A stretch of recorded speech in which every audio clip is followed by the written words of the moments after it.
ജനപ്രതിനിധിയെ എന്ന് തെരഞ്ഞെടുക്കുന്നു അന്ന് അവൻ, പ്രത്യേകിച്ച് അവനൊരു മന്ത്രിയായാൽ, അന്ന് തൊട്ട് അവൻ മേലാളനും തെരഞ്ഞെടുത്ത ജനം പൗരനും കീഴാളനുമായിത്തീരും. അതുകൊണ്ടാണ് കെ എം മാണിയുടെയും കുഞ്ഞാലിക്കുട്ടിയുടെ ഒക്കെ മുമ്പിൽ ആളുകൾ പോയി സാറേ, നേതാവേ എന്ന് വിളിച്ച് വാലാട്ടിക്കൊണ്ട് നിൽക്കുന്നത്. കാരണം അവർ നമ്മളുടെ നേതാക്കന്മാരാണ് പോലും നമ്മൾ ചിന്തിക്കുകയാണ്. They are our representative. ഈ വിപ്ലവകാരി എന്ന് സ്വയം അവകാശപ്പെടുന്ന മലയാളി എങ്ങനെ ഈ രാഷ്ട്രീയക്കാരനെ കണ്ടാൽ ഞെട്ടി വിറച്ച് പട്ടിയെ പോലെ നിലത്ത് കിടന്ന് ഉരുളുന്നവനായി എന്നുള്ളതാണ് എനിക്ക് മനസ്സിലാക്കാൻ പറ്റാത്തത്. ഒരു മന്ത്രിയെ കണ്ടാൽ എല്ലാവരും കൂടെ ചാടി എണീക്കുന്നു. നമ്മളെ കണ്ടാൽ ചാടി എണീക്കേണ്ടവനാണ് അവൻ.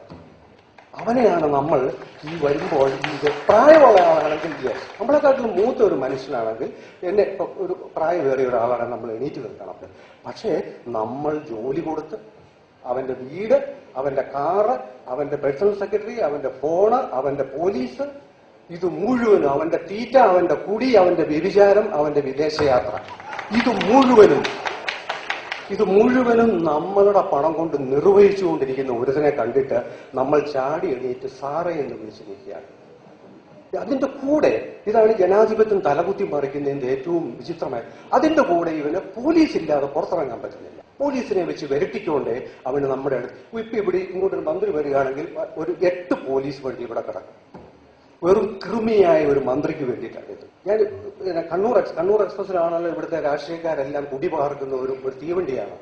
അപ്പൊ അതിന്റെ സെക്കൻഡ് എസിക്കകത്ത് യാത്ര ചെയ്യുമ്പോൾ ഒരു മന്ത്രി മുള്ളാൻ പോകും. ഒരു 9 മണിയായുള്ള ആരും കിടന്നിട്ട് പോലുമില്ല. അപ്പൊ അപ്പുറത്ത് എവിടെയും ഈ മന്ത്രിയുണ്ട്.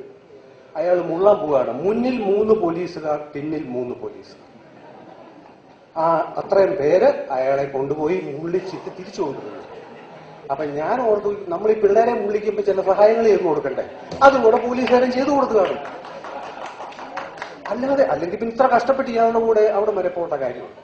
അപ്പൊ ഇത്തരത്തിൽ മ്ലേച്ഛന്മാരും ശുംഭന്മാരുമായിട്ടുള്ള പോഴന്മാരായിട്ടുള്ള മനുഷ്യര് അധികാര പ്രകടനങ്ങൾ നമ്മളുടെ മേൽ ഇവർ മേലാളന്മാരാണ് എന്ന ഇത് പുലർത്താനായിട്ട് ഇത് നമ്മൾ അനുവദിച്ചു കൊടുത്തിരിക്കും.